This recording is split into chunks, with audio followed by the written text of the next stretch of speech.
Ini ada anggur, ada apel, ibu-ibu memilih anggur apa apel? Anggur. Inilah salahnya cewek. Anggur memang lebih mahal dibandingkan apel, tapi seharusnya cewek lebih milih apel dibandingkan anggur. Kenapa? Karena cewek lebih suka diapelin, gak suka dianggurin. Saya kasih contoh. Kalau ini namanya jeruk. Mbak-mbak tahu bedanya jeruk sama kamu? Jeruk mengandung vitamin C, kamu mengandung anak kita. Codoh. Nangkape pinter mantan copet ya. Yang saya mau ceritakan bukan itu Bapak Ibu. Ini sama-sama anggur umpamanya. Satu anggur dijual di mall, dibungkus dengan rapi, kemudian ditaruh di tempat etalase yang bagus, tempatnya bagus, dikasih lampu sehingga kelihatan anggurnya bersinar. Di satu sisi ada orang jualan anggur di pinggir jalan. Barangnya sama, tapi kemasannya berbeda.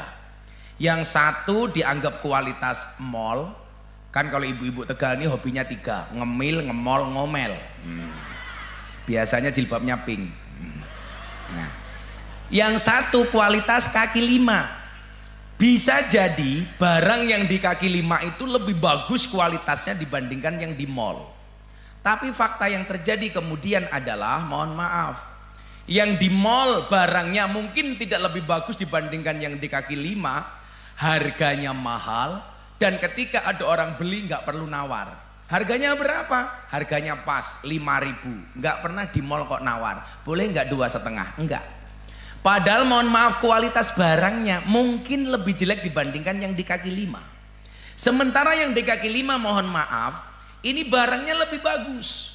Tapi gara-gara penampilan dan brandingnya kurang bagus, harganya murah, ketika terjadi transaksi jual beli masih ditawar. Harganya berapa Bu? 4.000, boleh nggak 2.000? Pertanyaannya sekarang begini, kenapa ini mahal ini murah? Ternyata berangkat dari branding, berangkat dari marketing. Yang pengen saya sampaikan apa? Saya hari ini baru meng-create bagaimana kemudian dakwah Ahlussunnah itu dianggap mahal. Dakwah Ahlussunnah lebih dihargai. Bagaimana kemudian kita belajar dari 4 akhlak Kanjeng Nabi Muhammad Sallallahu Alaihi Wasallam. Nabi Muhammad itu mohon maaf Bapak Ibu, kenapa jadi pribadi yang dianggap mohon maaf? Kalau kemudian kita dalam berjanji itu membaca apa? Wa kana nabiyyu sallallahu alaihi wasallam akmalun nas khalqan wa khuluqan. Nabi Muhammad itu adalah pribadi yang sangat kamil, sempurna.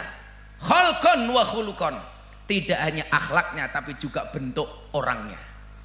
Jadi saya sering ditanya, Gus, sebenarnya yang paling tampan itu siapa? Nabi Yusuf apa Nabi Muhammad? Jawabannya adalah Nabi Muhammad. Kenapa digambarkan Nabi yang paling tampan Nabi Yusuf?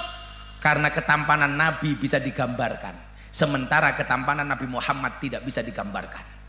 Ketampanan Nabi Yusuf bisa dilukiskan, sementara ketampanan Nabi Muhammad tidak bisa dilukiskan. Jadi mohon maaf, Nabi Yusuf itu ketampanannya hanya 25% dibandingkan Nabi Muhammad. Kalau di sini mungkin ya perbandingannya antara saya dengan bapaknya ini. Gak ada apa-apanya. HP-nya cross, moto-moto baik.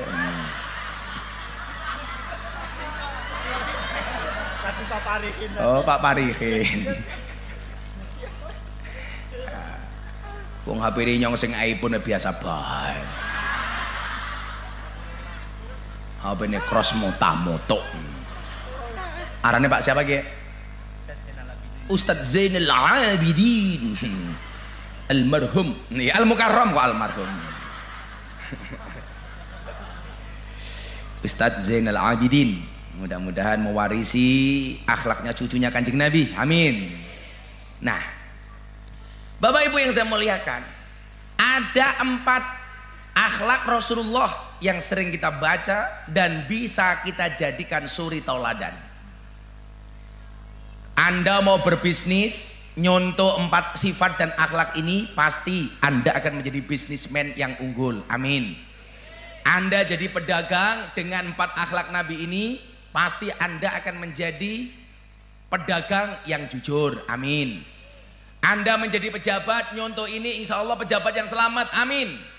Saya tadi pagi cerita, ada anggota DPR tersinggung dengan ceramah saya. Gara-gara saya sampaikan sebelum 17 Agustus Kiai Ma'ruf berkenan memberikan tausiah di acara istighosah di Istana Negara. Salah satu istighosahnya apa? Negara di dunia ini besok yang paling banyak masuk surga adalah orang Indonesia, termasuk Ustadz Zainal Abidin. Kita doakan masuk surga pertama kali, berangkat setelah pengajian, amin.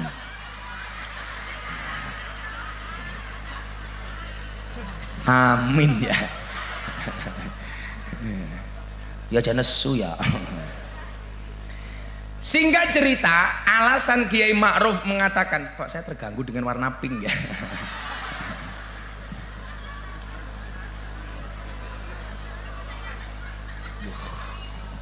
Kopi, subhanallah, sangit.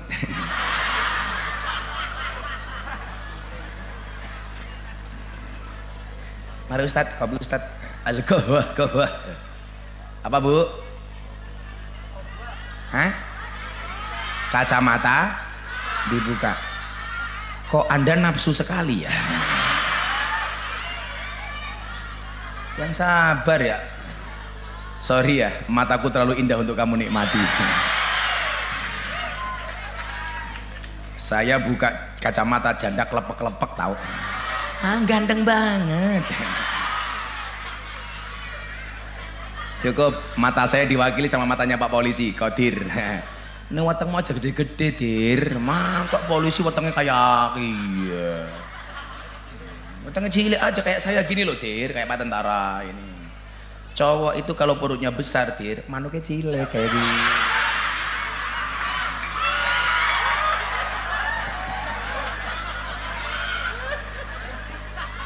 Pak Qadir.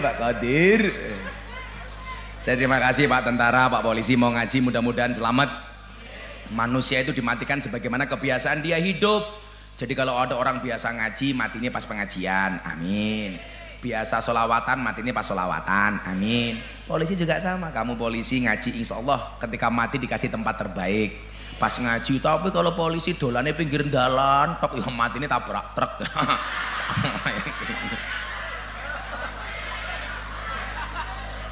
Siapa yang mati? Qadir.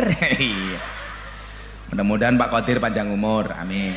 Jadi orang sedunia mati, Qadir hidup sendirian.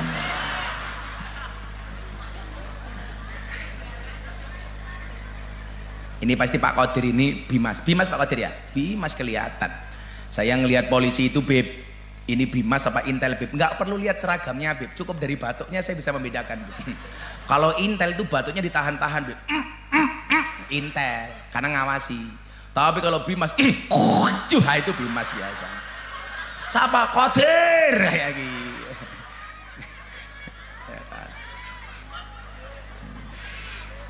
Saya selalu berdoa mudah-mudahan Allah itu menjaga TNI Polri, amin.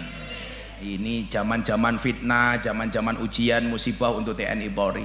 Makanya sergap ngaji Pak Qadir. Tentaranya siapa rane iki? Ronzak. Keprimen Rozak apa Ronzak? Nama jelas sama sekali ya. Harusnya Rozak bukan Ronzak. Oh salah bordil. Tentara bisa salah. Keprimen nulis kok salah.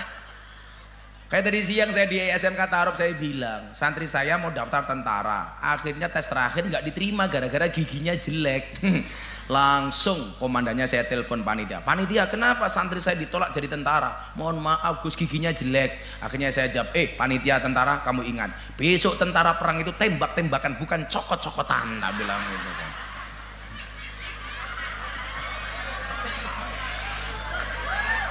Ya perang kan tembak-tembakan, masa cokot-cokotan. Shallu ala Nabi Muhammad. Nah, kamu janda kok guyunya nafsu amat sama aku. Sorry ya, aku sama kamu itu beda pemikiran ya. Kamu mikir aku mikir lu cinta Luna. Menjijikkan. Anak Banjar cilik temen ya.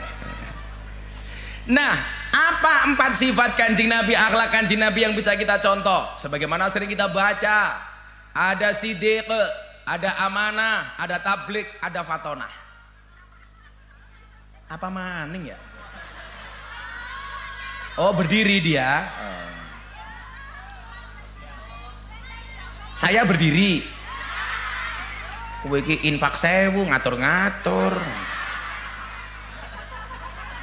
Anak-anak hadir aja Maulid Rasul belum dikasih sangu. Nanti santai, nanti dikasih amplop tolong diterima ya. Kalau nggak dikasih tolong ketua panitia di WA. Primen kayak maksudnya. Insya Allah saya besok sama Habib Sultan masuk surga yang ngawal anak-anak Maulid Rasul. Amin. Tapi yaitu saya sama Habib Sultan di surga kelon sama bidadari, awakmu hadrowan tok enak. Keteplak. Lumayan loh, nyawang Habib kelon lumayan. Enak Beb, enak. Insyaallah. Pokoknya bener tadi saya dengar dari belakang, Maulid Nabi itu harus seneng.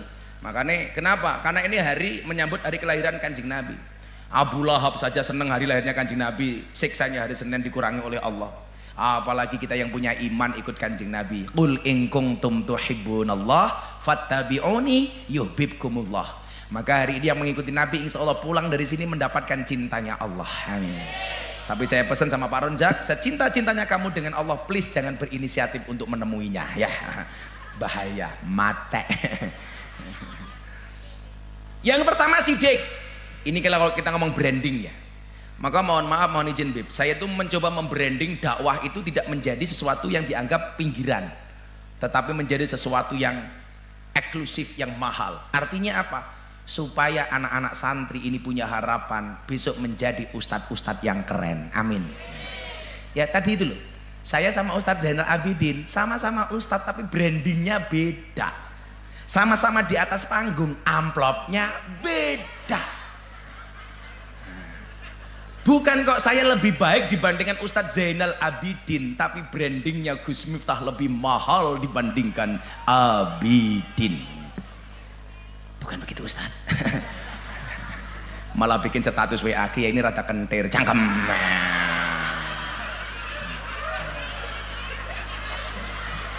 Kan aku baca kok. Masa WA-an karo bojone, "Mah, kiai ini kentir." Gayane. Endi bojone Rika? Yang hitam itu. Ya Allah, sing wedok putih ayu sing lanang ireng tuwek kayak gini. Antara Pak Zainal Abidin sama istrinya ini berlaku syukur dan sabar. Jadi Pak Zainal Abidin dapat istrinya bersyukur, istrinya dapat Zainal Abidin bersabar. Pak Zainal dapat istrinya anugerah, istrinya dapat Zainal Abidin musibah. Jadi masuk surga gara-gara syukur dan sabar. Gue bojomu khilaf kok. Kok gelem karo kayak ngene ya. Katanya dipelet. Karena dia punya prinsip cinta ditolak, Samsudin bertindak. Samsudin. Tenan. Shallu ala Nabi Muhammad. Coba apa brandnya Nabi? Yang pertama, Nabi punya sifat, punya akhlak sidik. Sidik itu artinya apa? Jujur. Jadi kalau Anda mohon maaf apapun profesinya, apapun pangkat dan jabatannya, jujur. Itu adalah modal utama dunia akhirat. Jujur, sidik itu branding. Brandingnya yang keren. Maka saya bilang, Pak Polisi, Pak Kodir, kalau dulu ingin ngerasani konco-konco polisi ya, karena saya begitu cinta sama lembaga TNI Polri, karena apapun bagi saya mereka itu penting. Kalau dulu memang umpamane kaya Sambo kuwi, kalau dia nembak anak buahnya ngaku dari awal saya membela kepentingan istri dan kehormatan istri saya yang tadi disampaikan oleh Habib. Coba salah satu ciri laki-laki yang hebat itu adalah ma akraman nisa illal karim wa ma ahanahunna illal laim. Tidaklah memuliakan seorang perempuan kecuali dia pribadi yang mulia, dan tidaklah menghinakan seorang perempuan kecuali dia pribadi yang terhina. Kesalahannya Sambo kan siji. Kenapa pakai rekayasa? Tembak-tembakan, nembak tembok 6 kali nggak kena, kan goblok. Ya. Tapi kalau dari awal dengan dia mengatakan kejujurannya, saya membela istri saya, walaupun dia di penjara, tapi namanya bagus. Kenapa? Karena brandingnya adalah jujur, menjaga kehormatan seorang istri. Para laki-laki tak kasih tahu. Laki-laki itu ujiannya istri galak, perempuan itu ujiannya suami kere. Betul? Laki-laki itu diuji dengan istri yang galak, perempuan diuji dengan suami yang miskin. Makanya anak-anak hadroh, ingatlah, jatuh cinta itu pakai perasaan, merawatnya pakai penghasilan. Iya. Betul Bu? Betul. Maka nggak ada istilah cewek matre, yang ada cowok kiri. Santai Beb, masih sore mereka kita muliakan, nanti malam kita bantai.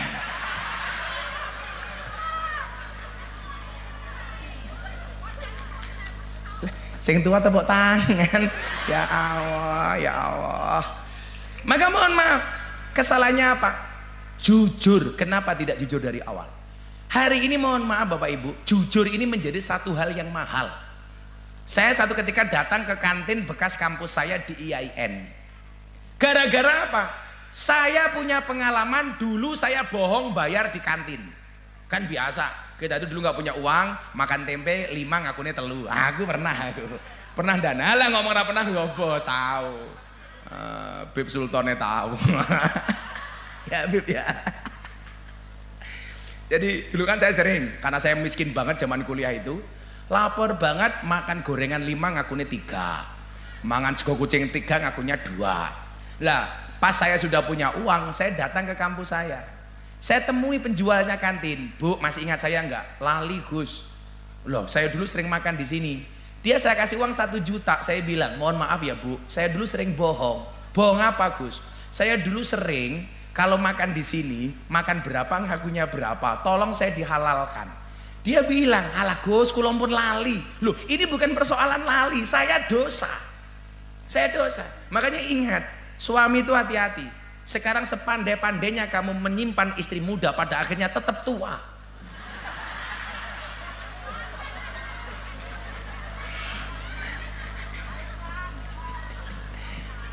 Tetap konangan. Ayo, maka jujur saja. Makanya kalau pesannya Habib Sultan, bagi laki-laki yang pengen menikah lagi itu pilihannya cuma 2. Minta izin apa minta maaf.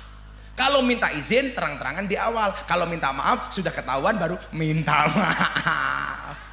Kalau Zainal Abidin minta maaf.